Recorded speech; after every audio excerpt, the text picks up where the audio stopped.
Hi everyone, welcome back to this channel of crafting, crochet and knitting. My name is Nikki. How are you guys doing? As always, let me know by leaving a comment down below. I am extremely exhausted. I have taken some annual leave in order to finish some bits and pieces for my PhD. So yeah, real party animal, best way to spend your annual leave. And then we had a really exhausting weekend where we were travelling up and down the country at stupid hours in the morning. So I'm really very tired, but I did manage to get a little bit of crafting in over the course of the long weekend that I thought I'd show you. So yeah, we also got to a yarn shop, so more yarn has been purchased, but it's okay because I have been making a couple of cardigans as well out of stuff from my stash, so we are actually stash busting at the moment. So even though I bought more yarn, they are full projects, they're not just to go on the shelf. One of those projects has been made up already, the other one soon to follow, so yeah, it's cool. I just got a ball of green to go with the autumn blanket and a ball of orange to be turned into a fox. For a friend who is pregnant, so well, for the baby when the baby comes along, and the rest was for this project that I'm going to show you today. So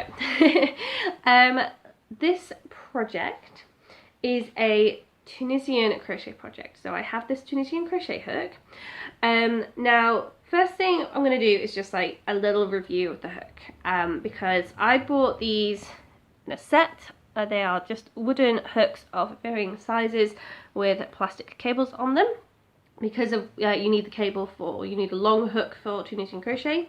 But this was really poor quality kit. I've had to file down some of the rough edges on the tip here, and then down here, I don't know how well you can see, but I've actually had to put some sellotape over the join because there is just an absolutely horrendous mess. I mean, you can kind of see it's jagged, but you can't see, because it's not focusing, you can't see just how broken the wood is at that join. And that would just be a yarn disaster because every stitch is going to go over that join. So I'm not amused. But there it is. So we've made it functional and we have been using it with moderate success. So won't complain too much about that, but I would not recommend. Like, you guys know that I am quite happy to work with cheap materials, but when I say something's not, you know, a pleasant experience or it's really poor quality, then you know it's really poor quality. So I would not recommend that. If you're going to get a Tunisian crochet set, make the investment or just buy one at a time, which I mean I hardly ever do, so for me to say that, you know you know it's a bad hook. But anyway, enough about the hook. Let's talk about something a lot more positive, which is the actual pattern itself. This pattern is absolutely beautiful. It's by TL Yarn Crafts, Tony over at TL Yarn Crafts, and I will link that channel in the description. I absolutely love her design. It's called the Sweet Gingham Blanket, and it's just this beautiful cross weave kind of pattern in Tunisian crochet, and it's just got this beautiful effect. So I'm going to pause the video, I'm going to change the camera angle so you can actually see the project, and I'm going to show you what I mean about like just why this pattern is incredible. Okay, so here is my start of the blanket. So we've got about 2.5 rows in place, and just I don't know about you, but I just love this pin stripe texture. So this is just a simple Tunisian basic stitch here, and already I just think that that texture is beautiful. What's really interesting is on the back, and I'll talk about the back a little bit more in a moment, but this here will look really familiar. Ooh, I don't know if you just saw that. We had some really funky colour changes going on. Try and hold the camera a bit further away from the work so that the lighting shouldn't be affected. But look at this. You knitters out there probably think this looks very familiar. It does look like a sort of garter stitch texture on the back. So whilst we're on the back, one thing that I really love about this pattern is just how tidy it is. I mean, so my attempt notwithstanding, this is where the join is carried, and it's carried in such a way that it's just a really very neat seam in all these different locations. So that is already like one bonus. These squares are not done individually and sewn, they are actually worked together in one piece. So that seam is really, really lovely. Next, from this side, you can see there's no holes in these gaps. So that is just the beauty of how that seam is made. The other tidy little trick is here. So you can see how you've got these V stitches. Crocheters will recognize these.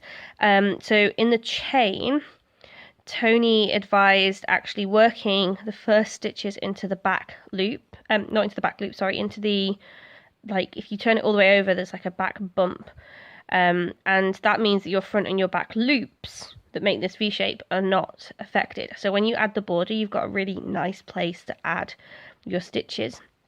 And trying to sell this pattern to you here, guys.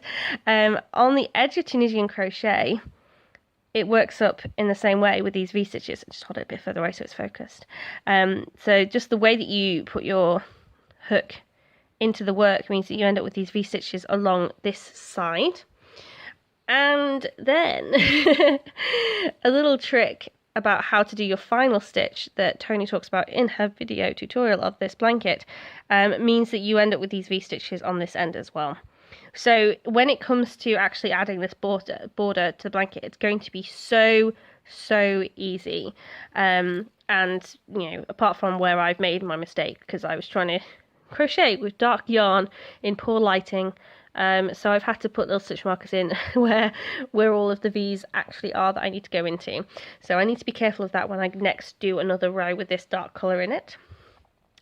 So yeah, I don't know if you can tell, I really love this pattern. It's so well made. I highly recommend it. Like I said, I'm going to link the channel in my video description. I'm also going to link the video that this tutorial is at as well, and I'm probably going to be making more of these. So let's talk first about this colour combination. The colour combination in Tony's video is this really dusky pink, and there's like a darker shade, a mid shade, and then more like a cream for the light tone.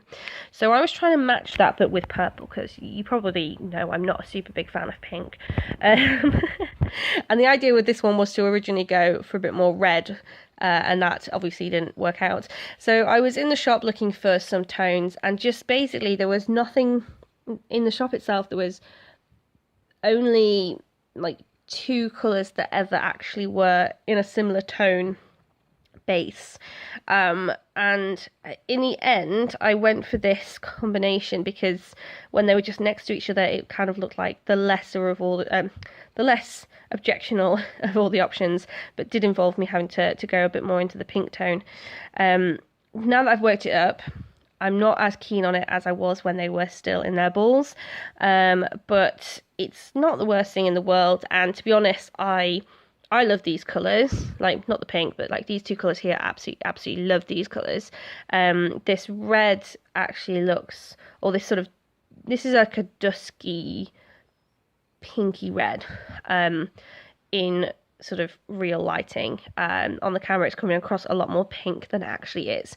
So these 2 colours I love. Less keen on the pink. So I will probably just use this, and then I will try and get hold of some other colourways at another time. I was just so desperate to try the pattern out. So I'll try and get some other colourways and make more in future. I'm definitely thinking like a browns and cream, trying to do the purple one that I want to do.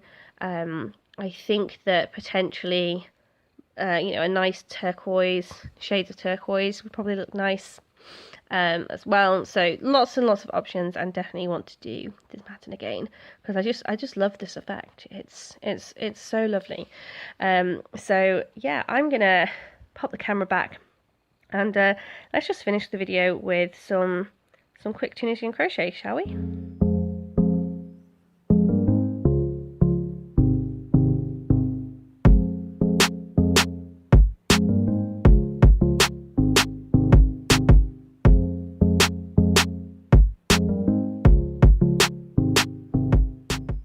I totally just realised that I didn't explain anything about Tunisian crochet, or at least I don't think I did. I've done a few takes for this video, but I'm pretty sure that in my most recent ones I haven't actually spoken about Tunisian crochet. So you have this really long cable and you work up the rows picking stitches up, and then when you get all the way to the end and you've got all the stitches on your hook and cable, you then go back through completing all the stitches. So that's different from normal crochet, where you would pull up a loop with a yarn over and you would complete the stitch there and then move on to the next stitch. So that's what's different about Tunisian crochet. I'm just doing a very simple stitch for this pattern, but one thing that I did notice was that in the video for this pattern, Tony said that typically people ask, how do you organise your yarn? And she says that there's not really a way, she just lets it go into a tangle and then fixes it after she's done 10 rows. But I've actually found a way of keeping everything pretty tidy. So I'm going to pause the video and show you that and explain what I'm doing. Okay, so my colours at the moment are mid-tone and then light. Mid-tone, light, mid-tone, light, mid-tone, light, mid-tone. And so what I've done is I've set them out like this, and this is my first square, second square, third, fourth, fifth, sixth, blah, blah, blah. So as I'm going along, I'm having to cross my yarn over at this point here in order to keep it tidy. And so that's crossed over the pink. So that's now technically a tangle. And I'm going to do the same thing here where I cross, which way I'm going to do it, where I'm going to cross this over, and that's going to lock it in place, but it's technically going to be a tangle. But the thing is that when you go up one way, you're tangling the yarn in the same way every time. So if you keep all of these in the right place, and you only do that particular yarn over, sort of locking it in place, then when you get to this end, as you start to undo it, you'll actually reverse that process. So you'll knot it all in exactly the same way on the way up to this side, and then you'll unknot it all exactly in the reverse, going back to your original square. So I hope that made sense. I'll probably show you when I get to the end of the row, so you can see a bit more clearly.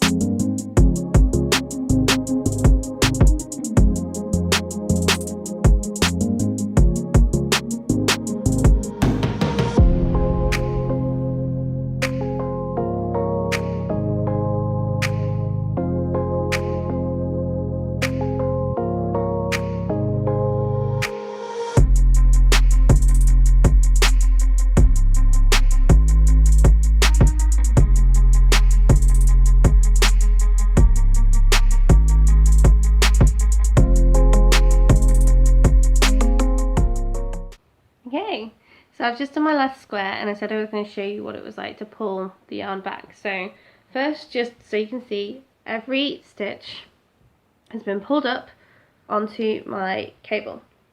So this is completely hanging off the cable now, and I don't know how well you can see the tangle here. Okay, it probably looks like a mess on camera, but to me, because I can see it quite well, maybe you can just discern the sort of the knotting, the tangling is actually the same, like all the way up the work.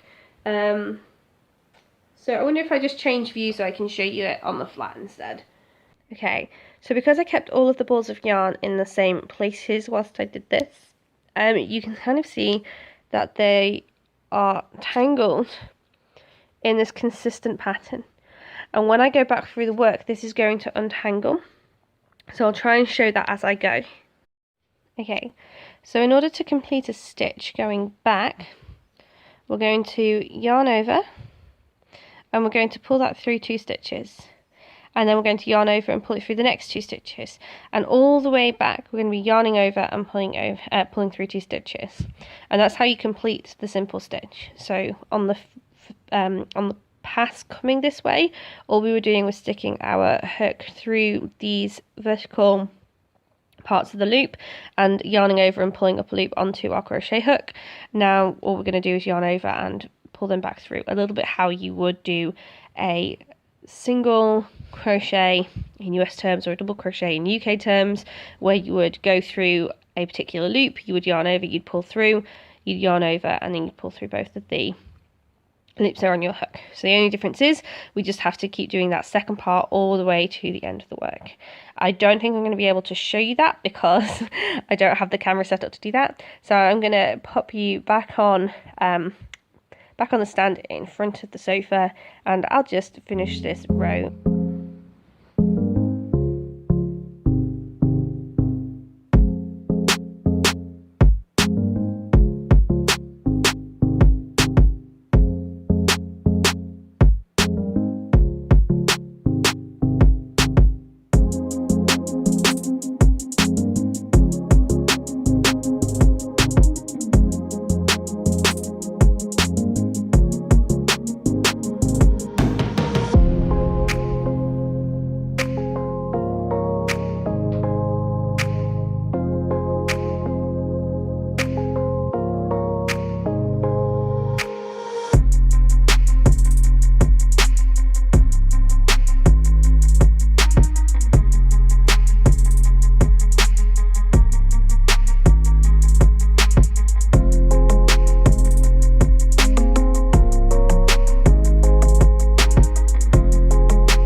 Okay, so I'm just about to change colour onto my final square, and if I hold up the work, you should be able to see that on the way back all the yarn has untangled, so it hopefully looks hopefully looks like it's a little bit more orderly than it was previously.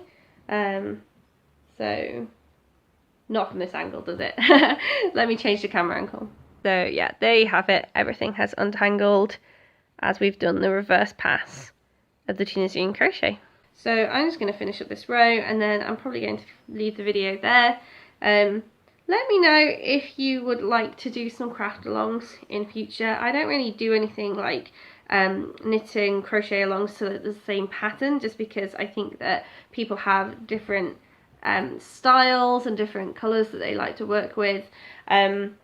So sort of picking out one pattern for everybody to do in a crochet along or a knit along isn't really my thing, but if you want to just like have tea breaks where we get together and I'll pick up some yarn and I'll work on a project with you guys, then let me know in the comments if that's something you'd be interested in. Just sort of a little bit of a different video today, just because circumstances mean I can't record at my desk with the Tunisian Crochet. So yeah, hopefully I was still able to do some camera shots where I could show you what was going on.